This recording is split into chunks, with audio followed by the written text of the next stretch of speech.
Juntos mais uma vez para o nosso estudo em grupo. Estamos lendo nos domínios da mediunidade de André Luiz e Chico Xavier. Hoje vamos ver o capítulo 2, o psicoscópio. Tornando ao convívio do assistente, na noite imediata, dele recebemos o acolhimento gentil da véspera. Creio haver traçado o nosso programa, falou o paternal. Finda a ligeira pausa em que nos registrava a atenção, prosseguiu. Admito que devamos centralizar nossas observações em reduzido núcleo, onde melhor dispomos do fator qualidade.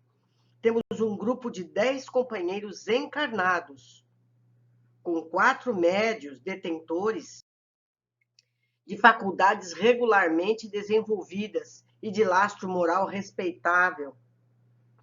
Trata-se de pequeno conjunto a serviço de uma instituição consagrada ao nosso ideal cristianizante. Desse grupo base, ser-nos-á possível alongar apontamentos e coletar anotações que se façam valiosas à nossa tarefa. Fitou-nos com bondade por um instante de silêncio e acrescentou: isso porque vocês pretendem especializar conhecimentos em torno da mediunidade apenas no círculo terrestre, de vez que em nosso campo de ação espiritual o assunto seria muito menos complexo. Sim, esclarecemos Hilário e eu, desejávamos auxiliar de algum modo os irmãos encarnados na execução de serviços em que se mostravam comprometidos. A oportunidade, por esse motivo, surgia diante de nós por verdadeira bênção. Decorridos alguns minutos de entendimento afetuoso, o orientador convidou solícito. Sigamos, não há tempo a perder. Logo após, muniu-se de pequena pasta e talvez, porque nos percebesse a curiosidade, informou o paciente.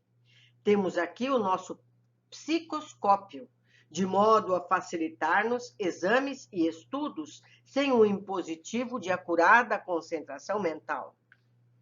Tomei o enigmático volume, chamando a mim o agradável serviço de transportá-lo, notando então que na Terra o minúsculo objeto não pesaria senão alguns gramas. Espicaçado, tanto quanto eu pela curiosidade, Hilário indagou sem preâmbulos. Psicoscópio? Que novo engenho vem a ser esse? É um aparelho a que intuitivamente se referiu ilustre estudioso da fenomenologia espirítica em fins do século passado. Destina-se à auscultação da alma, com o poder de definir-lhe as vibrações e com capacidade para efetuar diversas observações em torno da matéria, esclareceu Aulus com leve sorriso. Esperamos esteja mais tarde entre os homens. Funciona à base de eletricidade e magnetismo, utilizando-se de elementos radiantes, análogos na essência aos raios gama. É constituído por óculos de estudo, com recursos disponíveis para a microfotografia. E, enquanto demandávamos a cidade terrestre em que nos cabia operar, o mentor continuava explicando. Em nosso esforço de supervisão, podemos classificar sem dificuldade as perspectivas desse ou daquele agrupamento de serviço psíquico que aparecem no mundo, analisando a psicoscopia de uma personalidade ou de uma equipe de trabalhadores. É possível notar-lhes as possibilidades e categorizar-lhes a situação, segundo as radiações que projetam. Planejamos a obra que podem realizar no tempo. Meu colega e eu não conseguimos sopitar a surpresa. Entre assombrado e receoso, ousou Hilário inquirir. Quer isso dizer que qualquer de nós pode ser submetido a exame dessa espécie? Sem dúvida, considerou o nosso interlocutor bem-humorado. De certo que estamos sujeitos às sondagens dos planos superiores, tanto quanto pesquisamos agora os planos que nos situam à retaguarda. Atenção! Se o espectroscópio permite ao homem perquirir a natureza dos elementos químicos, localizados a enormes distâncias, através da onda luminosa que arrojam de si, com muito mais facilidade, identificaremos os valores da individualidade humana pelos raios que emite. A moralidade, o sentimento, a educação, o caráter são claramente perceptíveis através de ligeira inspeção. Mas, indagou o hilário investigador, e na hipótese de surgirem elementos arraigados ao mal, numa formação de coordenadores do bem, de posse da ficha psicoscópica, os instrutores espirituais providenciar-lhe-ão a expulsão? Não será preciso. Se a maioria permanece empenhada na extensão do bem, a minoria encarcerada no mal distancia-se do conjunto pouco a pouco por ausência de afinidade. Contudo, alegou ainda o meu companheiro, que acontece numa instituição cujo programa elevado se degenera em desequilíbrio, induzindo-nos a reconhecer que a virtude aí não passa de bandeira fictícia, acobertando a ignorância e a perversidade? Então, nesse caso, adiantou o interpelado tolerante, dispensamos qualquer regime de perseguição ou denúncia, encarrega-se a vida de colocar-nos no lugar que nos compete. E sorrindo ajuntou, os anjos ou ministros da eterna sabedoria entregam-nos com segurança às forjas renovadoras do tempo e da provação. Sabe-se atualmente na Terra que 1 grama de raio perde a metade do seu peso em 16 séculos e que um ciclotron, trabalhando com projéteis atômicos acelerados a milhões de elétrons-volt, realiza a transmutação dos elementos químicos de imediato. A evolução vagarosa nos milênios ou o choque brusco do sofrimento alteram-nos o panorama mental, aprimorando-lhe os valores. Essas notas arrastavam-nos à divagação noutros campos. O assistente revelava brilhante cultura, aliada a extremas facilidades de exposição. Dispunha-me a ensaiar perguntas extra-serviço, mas, adivinhando-nos o intento, Aulus objetou. Toda conversação sobre nobre é instrutiva. No entanto, por agora, guardemos o espírito no trabalho a fazer. O êxito não exonera a atenção. Se cairmos numa digressão acerca da química, o horário não nos desculpará. Reajustando-se os nossos objetivos, Hilário acentuou. O psicoscópio, só por si, dá margem a preciosas reflexões. Imaginemos uma sociedade humana que pudesse retratar a vida interior dos seus membros. Isso economizaria grandes cotas de tempo na solução de inúmeros problemas psicológicos. Sim, anuiu o mentor cordial. O futuro reserva prodígios ao senso do homem comum. Havíamos, porém, alcançado o portão de espaçoso edifício que o assistente nos designou como sendo o santuário que nos competia visitar e servir. Esta é a casa cristã, espírita cristã, onde encontraremos nosso ponto básico de experiências e observações. Entramos. Atravessado o largo recinto em que estacionavam numerosas entidades menos felizes de nosso plano, o orientador esclareceu. Vemos aqui o salão consagrado aos ensinamentos públicos. Todavia, o núcleo que buscamos já é situado em reduto íntimo, assim como o coração dentro do corpo. Escoados alguns instantes, penetramos acanhado aposento, onde se congregava reduzida assembleia, em silenciosa concentração mental. Nossos companheiros, elucidou o assistente, fazem o serviço de harmonização preparatória, 15 minutos de prece, quando não sejam de palestra ou leitura, com elevadas bases morais. Sabem que não devem abordar o mundo espiritual sem a atitude nobre e digna que lhes outorgará a possibilidade de atrair companhias edificantes. E por esse motivo, não comparece aqui sem trazer ao campo que lhes é invisível as sementes do melhor que possuem. Hilário e eu nos inclinávamos à indagação, Contudo, a respeitabilidade do recinto impunha-nos silêncio. Amigos de nossa esfera ali se demoravam em oração, compelindo-nos a entranhado recolhimento. O assistente armou o psicoscópio e, depois de ligeira análise, recomendou-nos a observação. Chegada a minha vez de usá-lo, assombraram-me as peculiaridades do aparelho. Sem necessidade de esforço mental, notei que todas as expressões de matéria física assumiam diferente aspecto, destacando-se a matéria de nosso plano.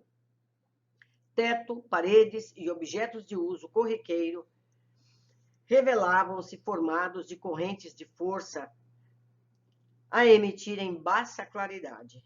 Detive-me na contemplação dos companheiros encarnados, que agora apareciam mais estreitamente associados entre si, pelos vastos círculos radiantes que lhes nimbavam as cabeças de opalino esplendor. Tive a impressão de fixar em torno do apagado bloco de massa semi-obscura a que se reduzira a mesa numa coroa de luz solar, formada por 10 pontos característicos, salientando-se no centro de cada um deles o semblante espiritual dos amigos em oração. Desse colar de focos dourados, alongava-se extensa faixa de luz violeta, que parecia contida numa outra faixa de luz alaranjada, a espraiar-se em tonalidades diversas, que de momento não pude identificar, de vez que a minha atenção estava presa ao círculo dos rostos fulgurantes, visivelmente unidos entre si, à maneira de 10 pequeninos sóis, imantados uns aos outros. Reparei que sobre cada um deles se ostentava uma auréola de raios quase verticais, fulgentes e móveis, quais se fossem diminutas antenas de ouro fumegante.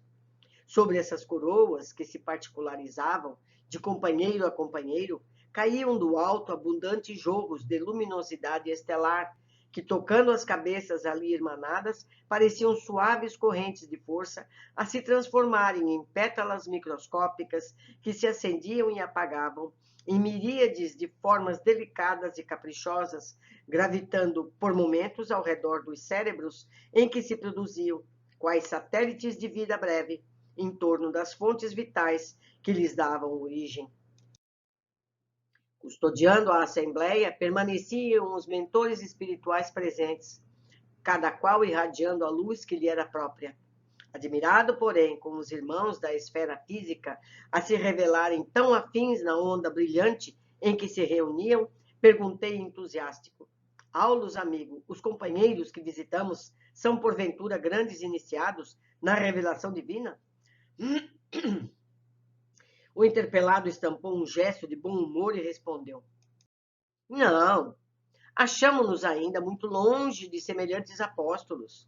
Vemo-nos aqui na companhia de 4 irmãs e 6 irmãos de boa vontade. Naturalmente, são pessoas comuns. Comem, bebem, vestem-se e apresentam-se na terra sob o aspecto vulgar de outras criaturas do rameirão carnal. No entanto, trazem a mente voltada para os ideais superiores, da fé ativa, a expressar-se em amor pelos semelhantes. Procuram disciplinar-se, exercitam a renúncia, cultivam a bondade constante e, por intermédio do esforço próprio no bem e no estudo, nobremente conduzido, adquiriram elevado teor de radiação mental. Hilário, que utilizava o psicoscópio em primeiro lugar, alegou com o deslumbramento de uma criança espantada: Mas e a luz? A matéria que conhecemos do mundo transfigurou-se. Tudo aqui se converteu em claridade nova. O espetáculo é magnífico. Nada de estranheza, falou o assistente bondoso. Não sabe você que um homem encarnado é um gerador de força eletromagnética com uma oscilação por segundo, registrada pelo coração? Ignora, porventura, que todas as substâncias vivas da Terra emitem energias enquadradas nos domínios das radiações ultravioletas? Em nos reportarmos aos nossos companheiros, possuímos neles almas regularmente evolutidas, volutidas, que estranha palavra, em apreciáveis condições vibratórias pela sincera devoção ao bem, com esquecimento dos seus próprios desejos. Podem, desse modo, projetar raios mentais em vias de sublimação, assimilando correntes superiores e enriquecendo os raios vitais de que são dínamos comuns. Raios vitais? Redarquiu nosso colega, faminto de esclarecimento. Sim, para maior limpidez da definição, chamemos-lhe raios ectoplásmicos, unindo nossos apontamentos à nomenclatura dos espiritistas modernos. Esses raios são peculiares a todos os seres vivos, e é com eles que Lagarta realiza suas complicadas demonstrações de metamorfose, e ainda na base deles que se efetuam todos os processos de materialização mediúnica, porquanto os sensitivos encarnados que os favorecem libertam essas energias com mais facilidade. Todas as criaturas, porém, guardam-nas consigo, emitindo-as em frequência que varia em cada uma, de conformidade com as tarefas que o plano da vida lhes assinala. E otimista acrescentou: o estudo da mediunidade repousa nos alicerces da mente, com o seu prodigioso campo de radiações. A ciência dos raios imprimirá em breve grande renovação aos setores culturais do mundo. Guardemos-o por vir. Em seguida, Aulus convidou-nos à inspeção mais direta e acompanhamos-lo alegremente. Aprendemos bastante, né? Muita coisa que precisa ser esclarecida em nossos conceitos. Mas vamos às observações. Em conversa com o assistente que coordenará os estudos, foi dito: pretendem especializar conhecimentos em torno da mediunidade apenas no círculo terrestre, de vez que em nosso campo, no campo desencarnado, de ação espiritual, o assunto seria muito menos complexo. Entendemos aqui que a mediunidade no plano espiritual ocorre de forma bem mais simples. Vimos nos livros anteriores a comunicação entre espíritos por via mental, vimos psicofonia, vimos incorporação, materializações, usando matéria cedida do médium espiritual. Vocês lembram disso? Está tudo nos livros anteriores. 2. No plano espiritual, contam com equipamentos variados, inclusive para análises mediúnicas. Temos aqui o nosso psicoscópio, de modo a facilitar nos exames e estudos sem o impositivo de acurada concentração mental. Destina-se à auscultação da alma, com o poder de definir-lhe as vibrações e com capacidade para efetuar diversas observações em torno da matéria. Esperamos esteja mais tarde entre os homens, ou seja, poderiam fazer a análise usando suas capacidades mentais, como também já vimos. Lembra que André Luiz foi ter um tratamento para ele poder ter essa competência? Então, mas com o psicoscópio, ganhariam tempo com menor esforço, e parece que teremos esse equipamento algum dia. Assim como foi com a televisão, o computador, descritos nessa série, e só apareceram na Terra décadas depois. É constituído por óculos de estudo, com recursos disponíveis para a microfotografia. Pela descrição breve, me lembrei das fotos Kirlian, e quem sabe, com um aprimoramento, chegue ao psicoscópio. Mais adiante eu mostro para vocês as fotos Kirlian. O orientador dos estudos detalha o comportamento na sala mediúnica, o serviço de harmonização preparatória, 15 minutos de prece, quando não sejam de palestra ou leitura, com elevadas bases morais. Sabem que não devem abordar o mundo espiritual sem a atitude nobre e digna que lhes outorgará as possibilidades de atrair companhias edificantes, e por esse motivo não comparecem aqui sem trazer ao campo que lhe é invisível as sementes do melhor que possuem. Pois já aprendemos, amigos, que atraímos e projetamos o que temos em nossos pensamentos. A descrição que André fez do que via pelo psicoscópio é muito semelhante às imagens Kirlian, como podemos ver nas imagens abaixo, que vai aparecer, de objetos e dedos, pois os equipamentos comuns são pequenos. Soube que na Rússia havia os que fotografavam o corpo todo. Eu, pessoalmente, já tive uma máquina dessas e podemos ver que o resultado das fotos se altera segundo o que a pessoa está pensando.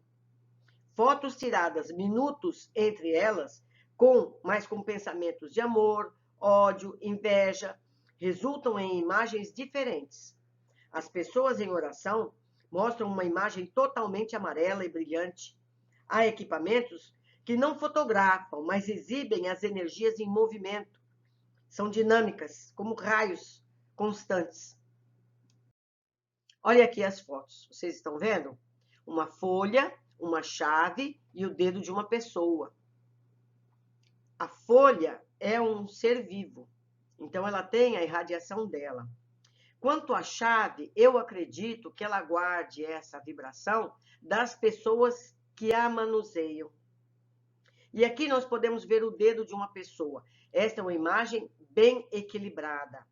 O centro é sempre preto, porque a pessoa está pressionando o dedo em cima do visor. Então, ali prende e fica preto. Então, a ponta amarela é uma pessoa que tem algum nível de mediunidade ou de elevação espiritual, bem equilibrada as cores azul e rosa. Eu acho que eu vou pôr essas fotos em outros capítulos, eu não estou lembrada, mas eu creio que sim. Vamos continuar. Aulus descreve as energias humanas. Sabem que homem encarnado é um gerador de força eletromagnética, com uma oscilação por segundo, registrada pelo coração.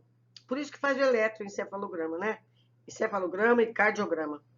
Ignora, porventura, que todas as substâncias vivas da Terra emitem energias, enquadradas nos domínios das radiações ultravioleta.